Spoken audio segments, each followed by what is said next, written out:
Despertar Espírita, uma reflexão sobre o sentido da vida. No programa Despertar Espírita, uma reflexão sobre o sentido da vida aqui na TV Diário. Você também pode acompanhar pelo YouTube, pode interagir, pode encaminhar as suas sugestões, as suas críticas.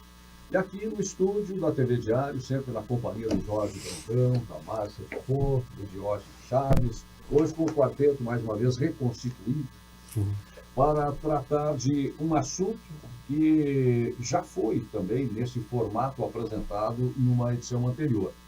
E o subtítulo hoje é, então, Despertar responde suas dúvidas. Despertar responde suas dúvidas, a partir de questões encaminhadas, né, pelos nossos telespectadores, pelos que nos seguem também pelo YouTube. E aqui foram separadas para hoje e preparadas algumas questões. A primeira delas, cremação ou sepultamento? Qual é o mais indicado? Quem é que começa? Jorge Brandão. Agradecendo a todos que nos apoiam, nos prestigiam, que estão conosco, acompanhando. Já estamos nos aproximando do 100º programa, né? Ainda final de outubro, início de novembro, estaremos com o 100º programa no ar. Isso nos alegra, né? Nos alegra muito de poder colaborar, né, com a nossa querida doutrina espírita. E hoje, então, escolhemos seis questões, né, que foram direcionadas a nós, e a primeira é: cremação ou sepultamento? Qual é o meio mais indicado após a morte do corpo físico, né? Então, o nosso corpo físico é um instrumento necessário, indispensável para o atual estágio evolutivo que estamos, né? Precisando reencarnar em planetas ainda, vamos dizer assim, atrasados, né, na escala evolutiva dos mundos, e nós precisamos dessa veste ou dessa proteção, desse corpo, para que nós possamos exercer aqui o nosso trabalho, o nosso aprendizado. Mas após a morte do corpo físico, não há, assim, uma interferência tão grande ou muito grande no espírito, né, porque isso é do livre-arbítrio de cada um, né, do livre-arbítrio de cada um, de nós optarmos, né, por cremação ou sepultamento. E esta opção é algo que vai de cada um de nós, né? Agora, é preciso respeitar, né, o que cada um pensa, o que cada um quer, né? Isso é bom esclarecer a própria família, né? Antes de desencarnar, o que ele pretende, o que ela pretende, né? Então, é um processo, né? É um processo que vai dar conta do nosso corpo físico. Existe várias opiniões diferentes a respeito disso, né? Para o espiritismo, né, nós não temos, assim, uma determinação. Uma recomendação, né, que até veio através do nosso querido Chico Xavier, é que se espere pelo menos assim 72 horas, e isso após a morte do corpo físico, para fazer a cremação. Mas isso é de cada um, né? E essa espera, todas as funerárias respeitam quando a família pede. Ok, Márcia, Diógenes, algum complemento? Eu acredito que o Jorge tenha sido perfeito na colocação, né? É importante a gente saber que tanto o sepultamento quanto a cremação é um ritual que atende muito mais o interesse dos vivos do que dos mortos. Bem observado. É um processo que acontece ali que atende mais às nossas necessidades. E realmente, como o Jorge coloca, é uma questão de foro íntimo. Há uma necessidade grandiosa ali de atender também com muito respeito e carinho à família, ao pensamento, à convicção, né, tanto do desencarnado quanto da família com relação ao processo todo. É nesse sentido. Diógenes. Depois do gole d'água. Depois do gole d'água. É importante a gente compreender que a gente está deixando aquele corpo aqui. Então, se ele vai ser cremado, se ele vai ser sepultado, isso não seria realmente a prioridade de preocupação. Mas como o Jorge bem alertou ali, né, sempre cuidar o tempo, porque o desligamento do espírito, o desprendimento desse perispírito para o seu corpo físico, ele demora um tempo. E esse desligamento vai depender do grau de apego de cada um, do grau de apego material que cada um tem, né? Então, é necessário respeitar esse tempo por causa disso, né? Mas para o espiritismo nenhum se sobrepõe ao outro, isso tem que ficar Uhum, claro, né? uhum. Não há uma opção melhor. A Melhor questão ou da pior. cremação exatamente, acaba sendo uma questão útil até prática em zonas urbanas, por exemplo, onde a possibilidade de Sepultamento é mais sepultamento é complicado. bem mais limitado, acaba sendo uma alternativa interessante. Mais higiênico, né? Exato. Uhum. E E que, com relação, só como ainda curiosidade, não, como observação, talvez, como contribuição dentro da resposta. As emoções dos que ficam do lado de cá, elas de alguma forma interferem nesse processo da passagem do espírito, do mundo material para o mundo espiritual? Choros, às vezes são momentos em que algumas pessoas estão ali concentradas, né, sofrendo pela perda, pela separação, enfim, e outras vão para cumprir um compromisso social. E acaba sendo um encontro de troca de conversas diversas, né? E isso aí, de alguma maneira, afeta o espírito? olha, todos nós passamos por um momento passamos ou passaremos também, quando desencarnarmos, por um momento de perturbação após a morte do corpo físico. Então, é raro o espírito que vai acompanhar as suas próprias exéquias, né? Mas essas vibrações, né, isso o espiritismo tem informação que enterros ou velórios com multidões, com muita gente, mais atrapalha do que ajuda, né? Porque os pensamentos são muito dispersos, né? E todas aquelas vibrações de paz, de amor que são elevadas àquele que desencarnou também ajudam, né? Ajudam. Então é algo que varia mesmo, né? De acordo com cada um, né? Muito bem. Segunda questão, a gente está de olho no tempo, né? Temos aqui algumas questões tentando colocar no nosso tempo pré-estabelecido. Encontros entre casais são fortuitos ou programados no plano espiritual? Diógenes. Isso. Vamos lá. Pois é, não é uma regra, né? Não é uma regra dizer que todos os encontros amorosos ou de casais aqui foram programados no plano espiritual.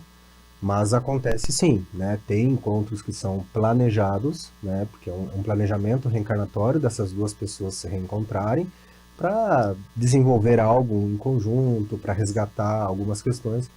Mas acontece também encontros que não estavam programados. E aí, porque nós temos uma liberdade de ação, nós temos o livre-arbítrio, então pode acontecer de eu, por minha conta, querer me ligar a uma outra pessoa e criar um compromisso com essa pessoa que até então não estava pré-estabelecido, não estava ali, vamos dizer assim, programado. E de repente eu até mesmo criar um conflito, alguma questão ali com aquela pessoa que não era o esperado. Mas sim, pode ter um projeto, né, reencarnatório para que aquelas duas pessoas se encontrem ou não, necessariamente não. Márcia? Eu costumo dizer que a gente vive dentro de um cercadinho fazendo uso do nosso livre-arbítrio. Até um certo estanque. Então, essa liberdade ela não é absoluta porque depende de uma evolução maior. Mas temos uma certa liberdade, ainda que esse planejamento, como o Diógenes coloca, ele seja prévio, até porque é um momento importante da nossa caminhada, né?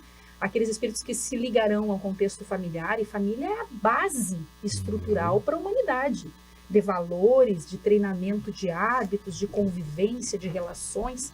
Então é algo realmente que a espiritualidade se detém mais pormenorizadamente, poderíamos assim dizer, com mais cuidado nessa preparação. É claro que por conta das nossas dificuldades, limitações, livre-arbítrio, escolhas que fazemos, muito desse percurso se altera, né? Por isso que é um planejamento, não é algo que vai ser totalmente... É que nem a previsão do tempo. A previsão do não tempo. É uma precisão. Nós temos aqui um livro que nos esclarece bastante, né, de Martins Peralva, que foi um grande estudioso, também companheiro do Chico, que teve vários livros, né, e no livro dele, Estudando a Mediunidade, ele fez um resumo que eu achei muito interessante, que é Primeiro, casamentos, existe uma programação, como nós estamos aqui em um comum acordo, né? Existe uma certa programação, como se o GPS desse um caminho, mas se nós vamos seguir essa rota ou não, isso vai depender de cada um de nós. Nós vamos ter que voltar para aquele caminho, sair, né? Como a Márcia bem falou, né? Então ele colocou assim, casamentos acidentais são os mais comuns de acontecer. Aqueles casamentos, aqueles encontros fortuitos aí que acontecem. Existia uma programação para te casar com alguém, mas tu te antecipou, tu aproveitou o momento, foi numa balada, né? Desvio e derrota. Desvio, derrota. Casamentos acidentais. Depois, casamentos provacionais. São aqueles casamentos que o casal vem, se programa no plano espiritual para resgatar mágoas, pendências, né? E eles juntos resolvem isso, tentam resolver isso. Casamentos sacrificiais, ele coloca. Um busca resgatar o outro. E nós temos um exemplo no livro Há 2000 Anos, onde Lívia, por exemplo, veio para resgatar Públio Lentos. Veio para se doar, para se entregar, né, naquele livro maravilhoso. Conta a história dela, o apoio que ela teve da espiritualidade para fazer isso. Então, seriam os casamentos sacrificiais.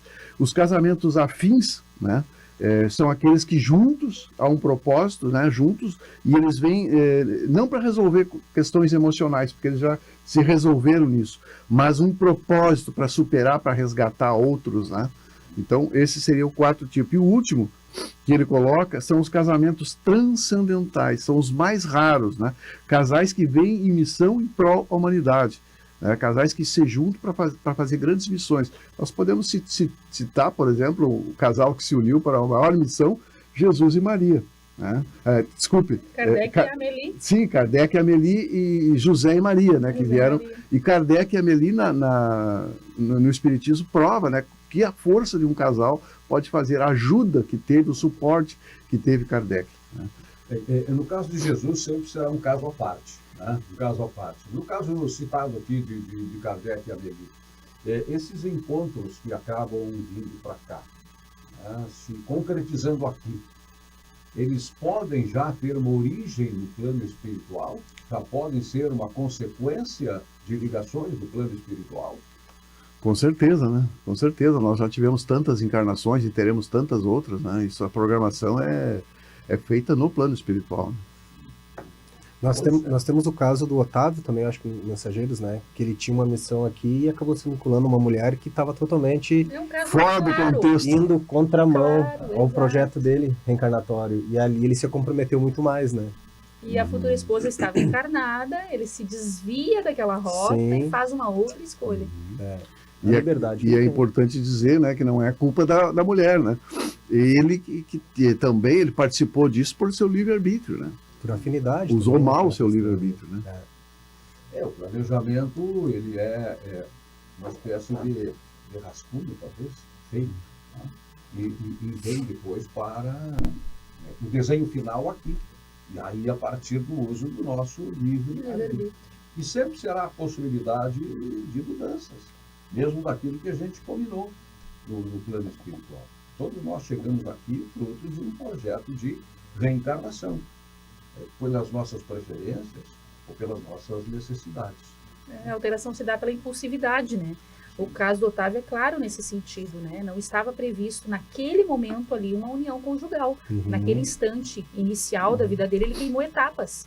O objetivo era que ele se ligasse àquelas crianças, cuidasse delas e se fortalecesse emocionalmente em valores para a mediunidade também vir adequadamente se estabelecer. E aí, futuramente, as facilidades financeiras viriam, as uniões adequadas viriam, toda a estrutura se ajustaria, mas ele teria já a estrutura de base constituída a partir do esforço dele. Ele queimou etapas, procurou a vida fácil. Se antecipou. É o filho pródigo, né? E para quem está em dúvida, esse está no filme, né? Nosso Lar 2 está nos programas que nós aqui antecipamos do filme, né? Sim, exato. Dos Mensageiros, no livro Os Mensageiros, que nós estudamos juntos, né? Quem quiser pode acessar, né? Tá certo.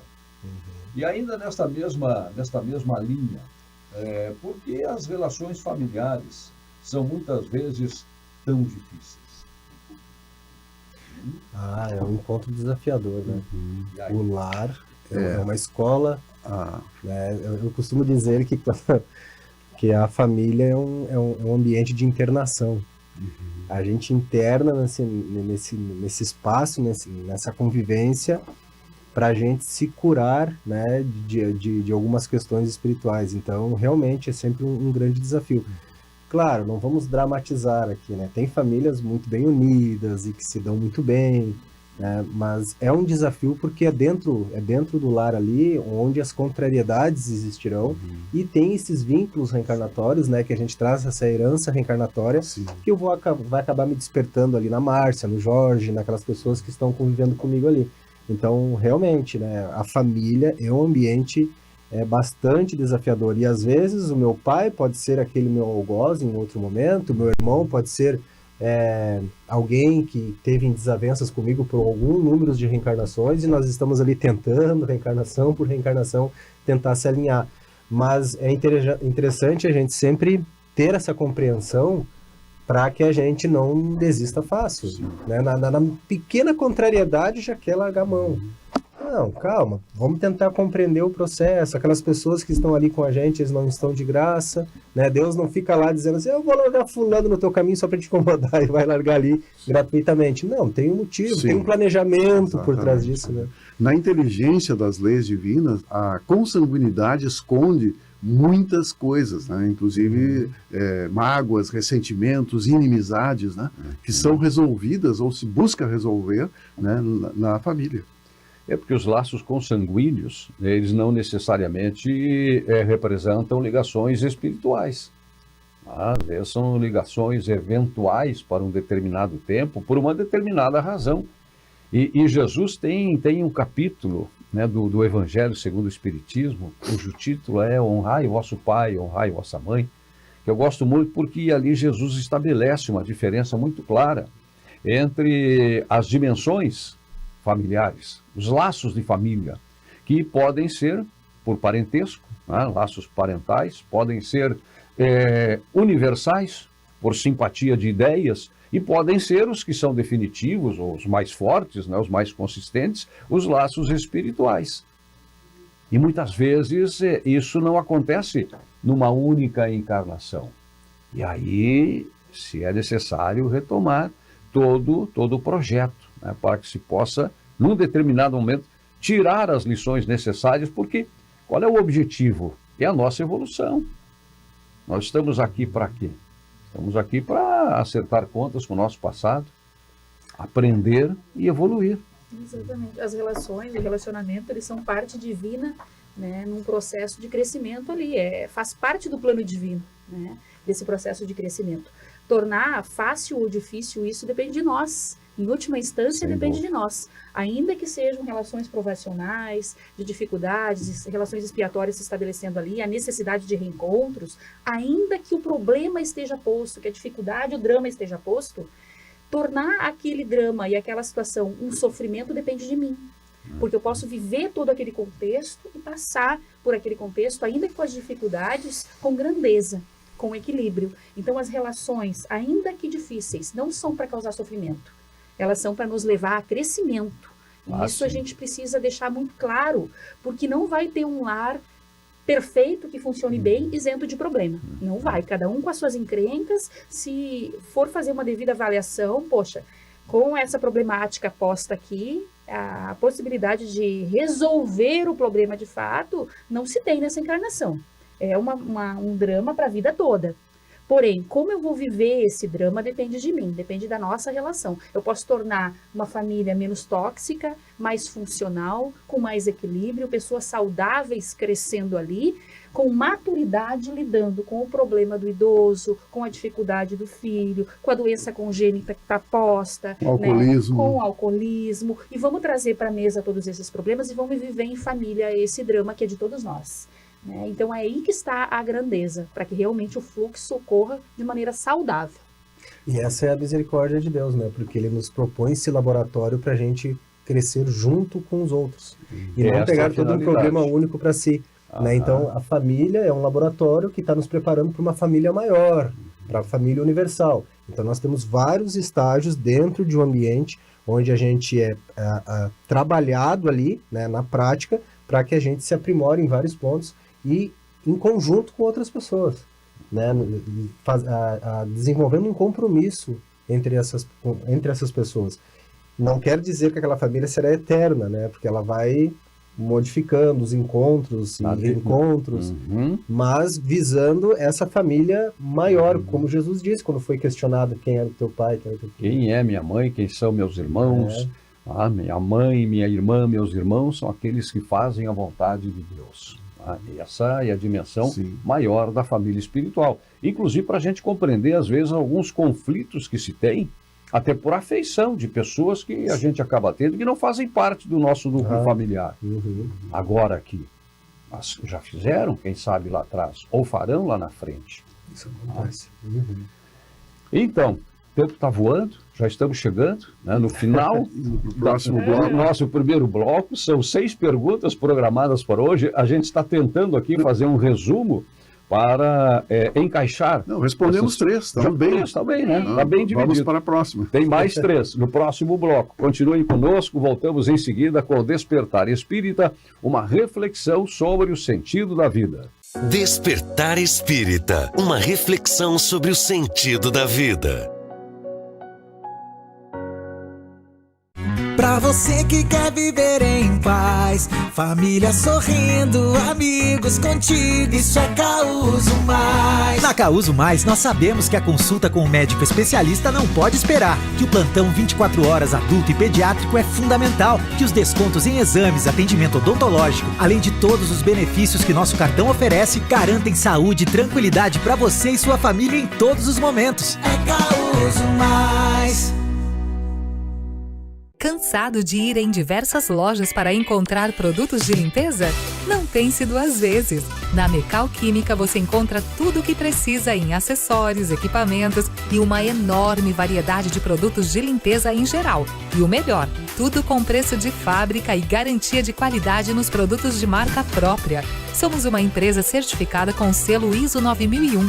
Entre em contato pelo WhatsApp ou venha conferir todas as nossas opções em solução de limpeza, diretamente na loja.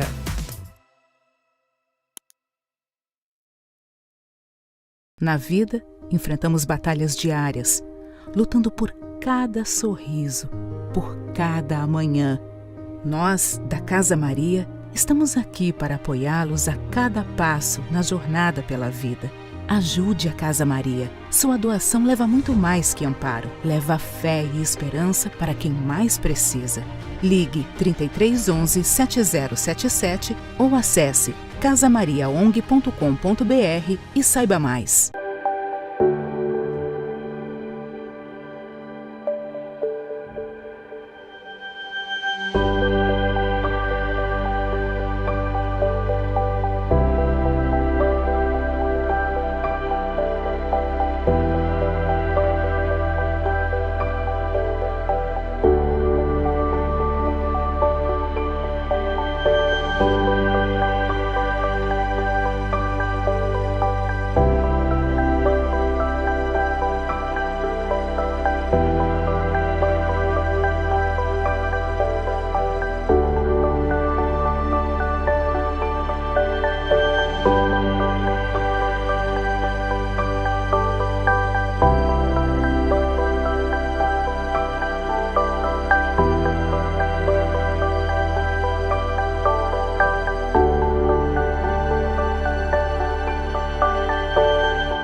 Despertar Espírita, uma reflexão sobre o sentido da vida.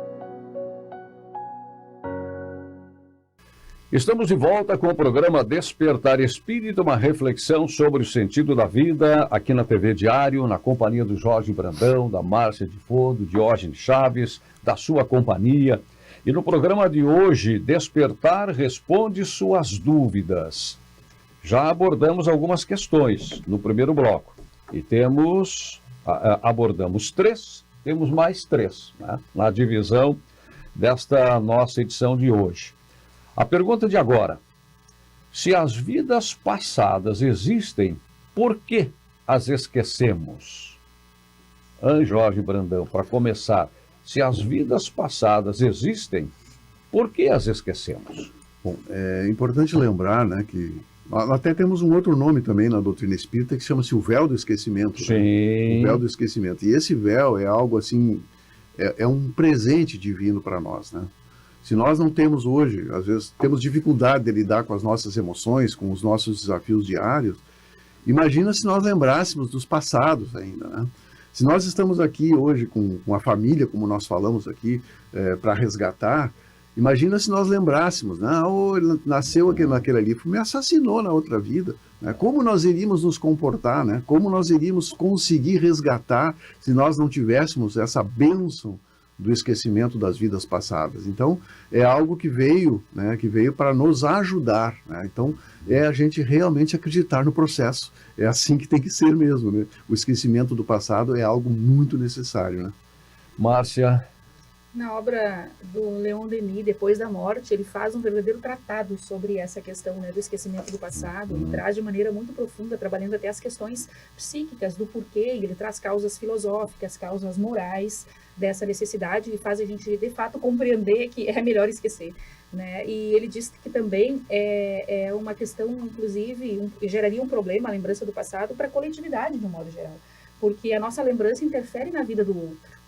A nossa lembrança também tem conexão com o outro.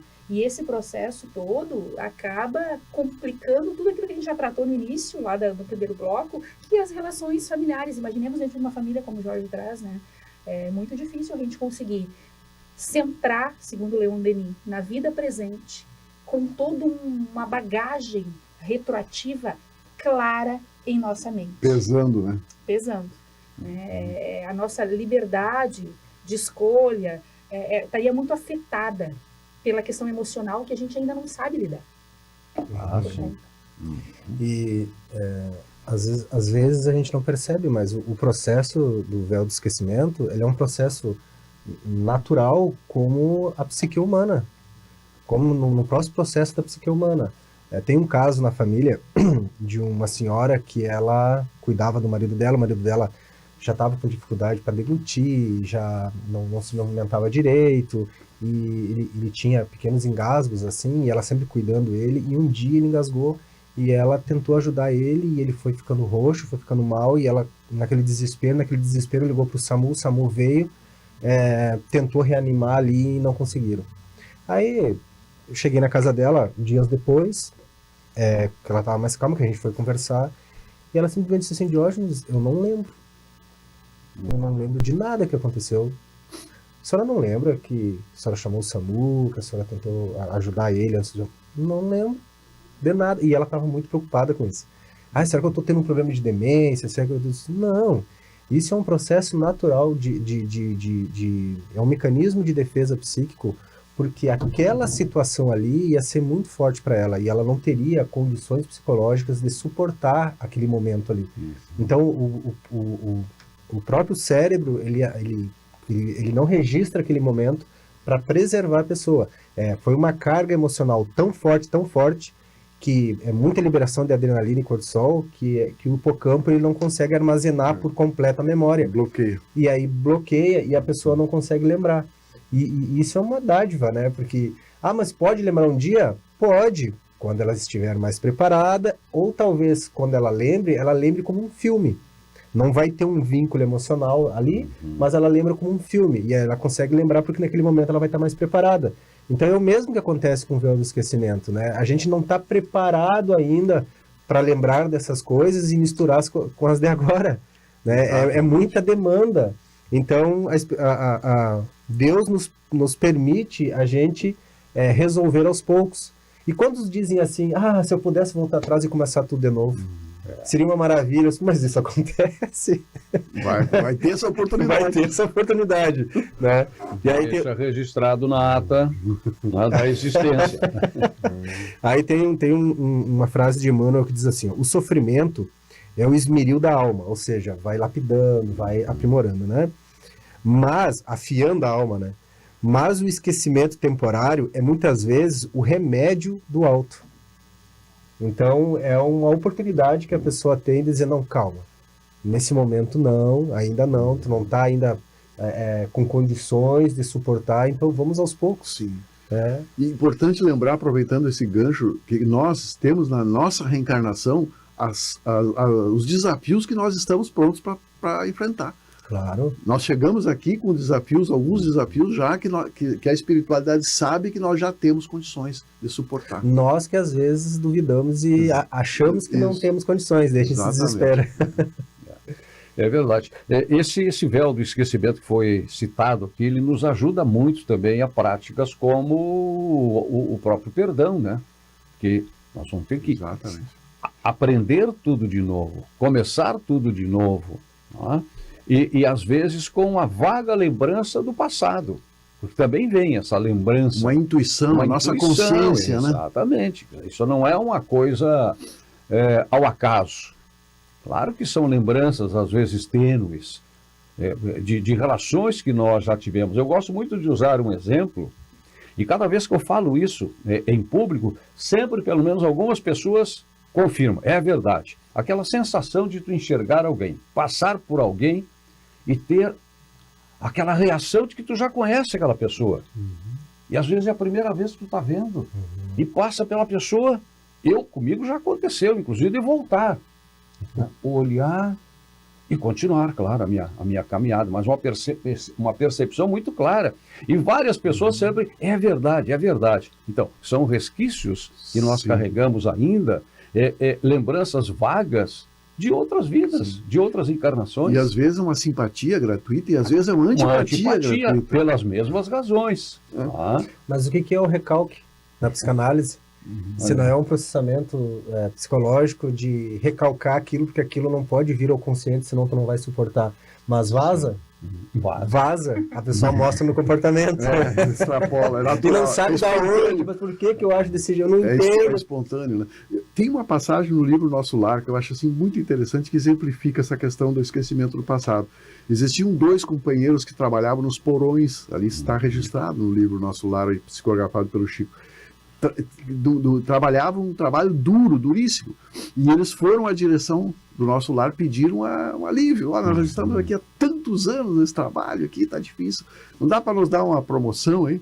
Aí foi projetado algumas vidas passadas dele. A primeira vida que foi projetada era os 2 cometendo um assalto. Olha só.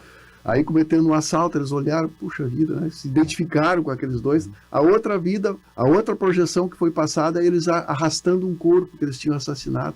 Aí eles olharam e disseram, não, para, não quero ver mais. Deixa assim. Chega, deixa nós no porão, nós temos que trabalhar. É verdade, é bem isso, né? Porque a recordação do passado poderia, né? Perpetuar ódios e discórdias, né?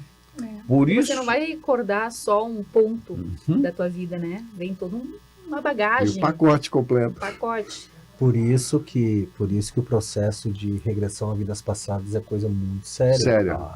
Isso tem que ser feito por profissionais muito bem capacitados, de preferência que tenha conhecimento da doutrina espírita, para ele poder considerar, né, e entender que quem realmente talvez vá conduzir o processo de regressão não é ele, é o mentor, né? O mentor que faz isso, porque o mentor ele tem conhecimento do que é bom lembrar e do que não é bom lembrar, porque senão, às vezes, né, teve um caso que o rapaz ele namorava uma menina e a menina tinha muita fobia de água, e daí foram fazer a tal da regressão, e foi de uma maneira muito displicente, assim, né, muito irresponsável, e aí ela dizia que estava se encontrando num navio e que ela estava na borda desse navio e ela caiu na água. Então ela tinha morrido afogada ali. Só que daí, em dado momento, o terapeuta que estava conduzindo pediu para ela olhar para trás para ver quem é que tinha feito isso. E era o namorado dela atual. E aí tem todo o retorno da revivência, porque tem que ter a desconexão emocional. Porque se tu volta conectado emocionalmente, tu pode estragar tudo que o planejamento reencarnatório fez. Mas é difícil voltar desconectado. Nesse caso, assim, foi imprudência do terapeuta, até por curiosidade desnecessária. Sim, o objetivo era tratar o trauma. Claro, não tinha nada a ver quem empurrou. Exatamente. Melhor que nem pensasse nessa possibilidade, porque é óbvio que teria um contexto familiar envolvido. Claro, é que falta conhecimento para considerar, é sério, né? E muitas vezes as pessoas querem buscar o passado até por uma questão de curiosidade. Deixa. E Faz uma análise do momento. A fobia dela aumentou a partir do instante que conectou com ele. Possivelmente não, o trauma separaram. E já gerou um trauma nele de culpa. Naquele momento ele já passa a se sentir culpado. Sim, imagina o problema que não dá. E essa é uma questão que o véu do esquecimento ajuda a administrar. Deus sabe o que faz. Deus sabe o que faz. Quinta pergunta, que o tempo voa. Tá? Temos mais 2 ainda. E esta aqui, como todas, né? Também extremamente importante.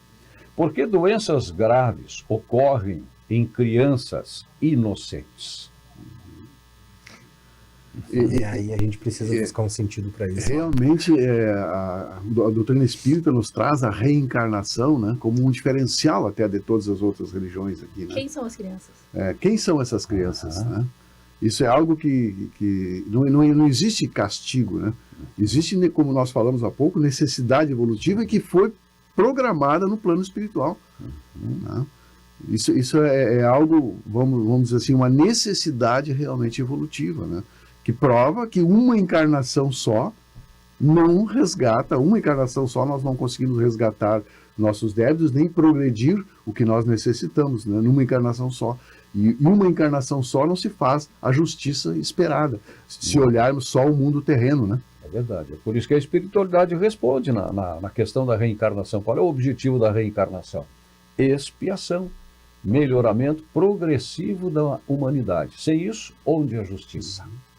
Esta é a resposta da espiritualidade. E a prova de uma criança doente não é só para ela, é principalmente para a família. Muitas vezes é mais para a família do que para ela. Ela está preparada, mais bem preparada, e às vezes ela conforta os pais. Eu já atendi casos no atendimento fraterno de crianças confortando, os pais vão lá desesperados e a criança confortando. Não, pai, a mãe é assim, estou bem, não te preocupa. É incrível mesmo, né? E é uma prova da misericórdia de Deus, né? Porque ali a pessoa está tendo uma oportunidade de reajuste, né? De se reabilitar novamente. Porque alguém, por exemplo, vamos pegar um caso bem simples, né? Alguém que passa uma reencarnação inteira fumando, por exemplo, né? Detonando seus pulmões. Aí desencarna, como muitos já me disseram, meu avô viveu 80, 90 anos, nunca deu uma tosse, fumou 2, 3 carteiras de cigarro e morreu tranquilo. Né? Isso aí é muito relativo. Tá, mas será que isso fica impune? Toda essa agressão que eu fiz? Em algum momento eu preciso restituir. E não é uma restituição assim imposta por Deus no sentido, agora tu vai pagar. Não, é a minha própria consciência, a minha própria necessidade de me reabilitar. E daí eu reencarno e pode acontecer de eu, né, plasmar ali no meu corpo físico uma questão pulmonar que pode surgir ali quando tu lesa teu corpo físico, tu lesa teu perispírito. Claro. Ele vai ficar registrado. Fica ali no arquivo. Fica arquivado. Né? Tu não vai nascer com um pulmão perfeito. É verdade. Então, onde a gente vê ali uma injustiça, a gente está vendo uma grande oportunidade, porque Deus já poderia ter desistido dele na outra. Diz assim, não, tu pecou, né? Agora tu não vai ter uma outra oportunidade e acabou aqui. Não, tá tendo uma nova oportunidade, né? E é importante, né? Porque pode parecer que a gente joga tudo para trás em função do processo reencarnatório. Isso vem de outras encarnações.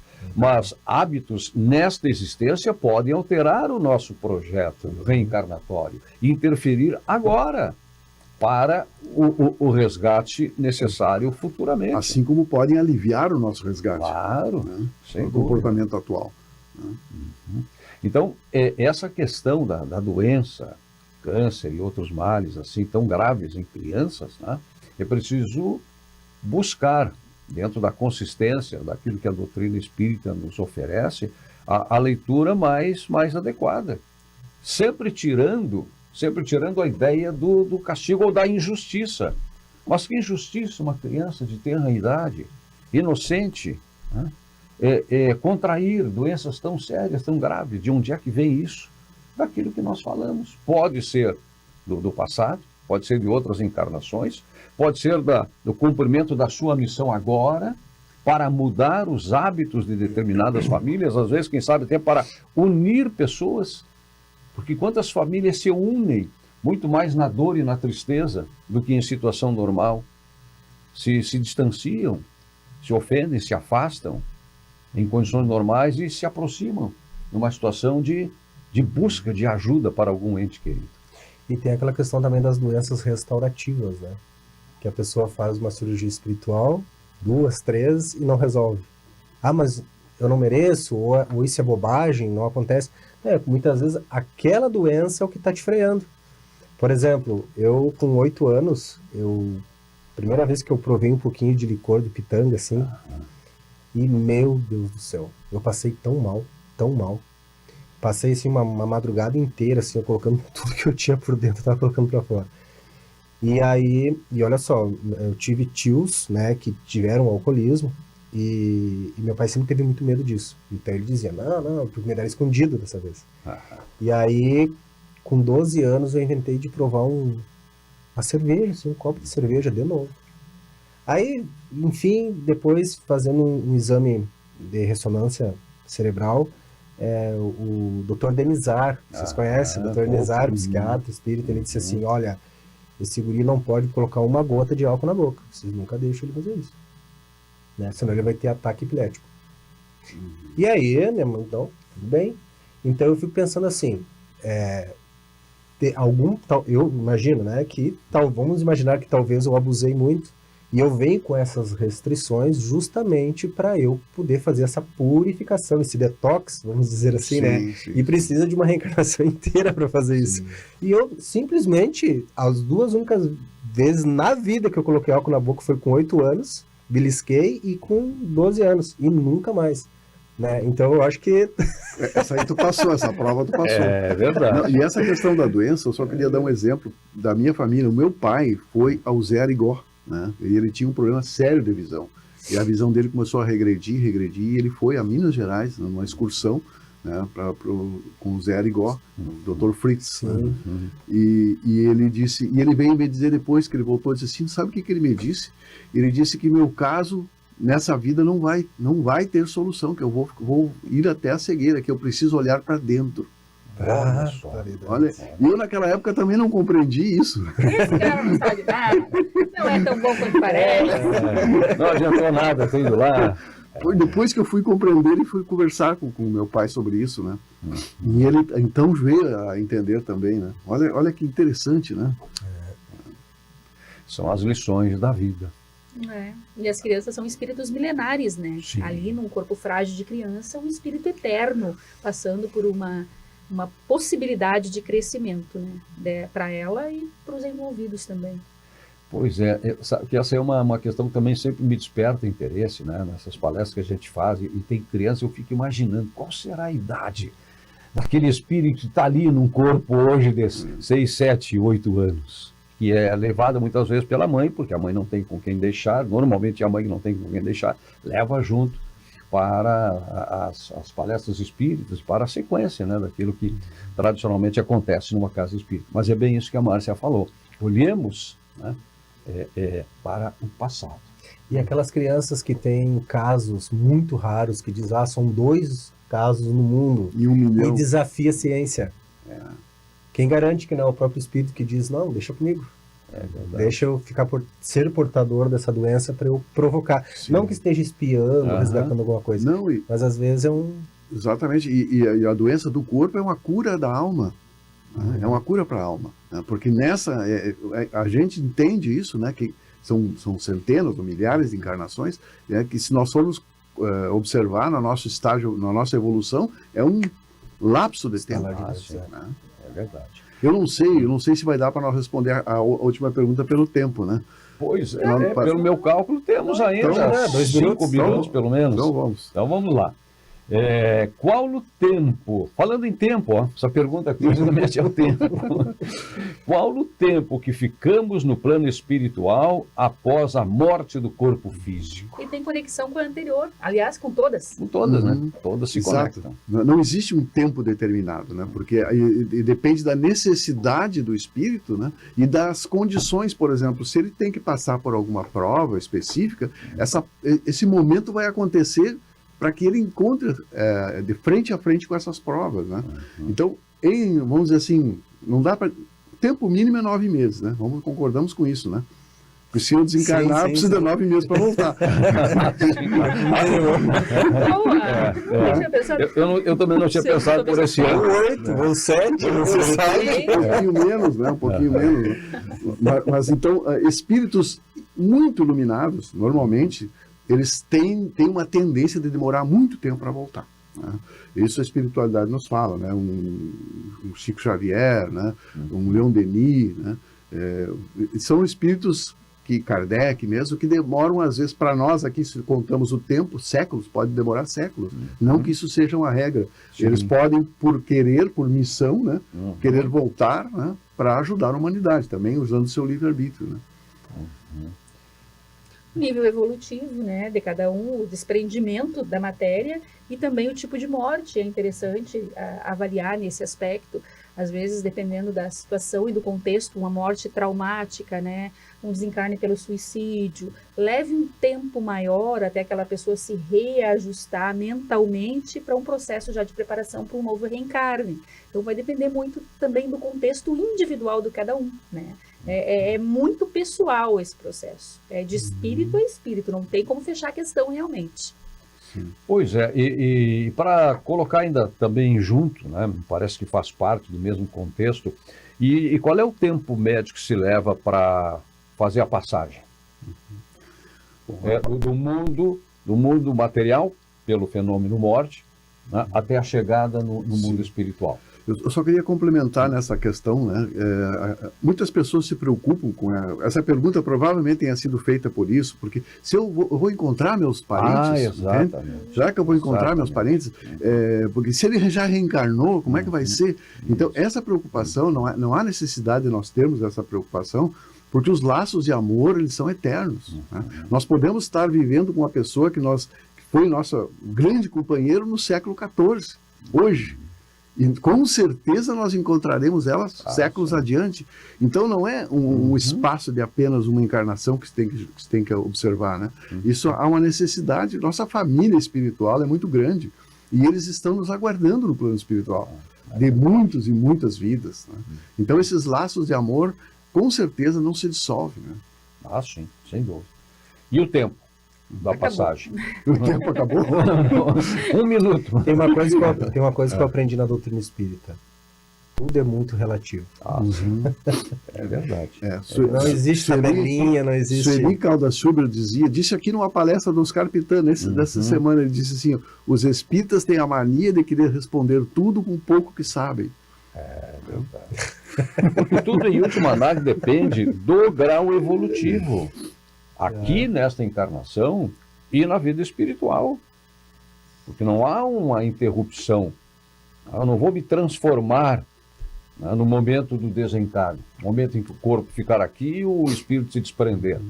Porque o espírito é a caixa preta da minha vida, né, da minha existência. E isso vai me acompanhar no mundo espiritual. É assim que eu vou para o mundo espiritual. Então, é uma sequência de aprendizado. Mas algumas regras existem, né? Quanto maior o apego às coisas materiais, ao corpo físico, a tudo que é material, mais demora. Claro. Mais demora essa separação. Também a questão do grau evolutivo. Bezerra de Menezes, né, está registrado que a recordação dele, a volta, demorou 1 hora. Em 1 hora ele já estava, após o desencarne, ele já estava no plano espiritual. Acompanhado de amigos, de Celina, né, que é seu anjo da guarda, e todos os espíritos protetores. Né? E bem, né? Então fazer o bem, ser desapegado, realmente facilita o processo. Né? Muito bem, esperamos ter respondido, né, as perguntas trazidas pelos nossos telespectadores e que de alguma forma chegaram até a produção do programa, que é produzido por nós mesmos, né? E que a gente vai partilhando aqui ideias e perguntas que nos vão sendo feitas, e essas aqui especialmente foram feitas também naquela ocasião em que o programa saiu do estúdio. Né? Também, exatamente. Júlio de Castilhos, aqui em Santa Maria. Né? Santa Maria, é verdade. Então estamos encerrando mais esta edição do Despertar Espírita, uma reflexão sobre o sentido da vida, aqui na TV Diário, o programa, e também no YouTube, sempre no YouTube também. O programa termina aqui, mas a vida continua, nesta e em outras dimensões. Agradecendo a TV Diário, até o nosso próximo encontro. Despertar Espírita, uma reflexão sobre o sentido da vida.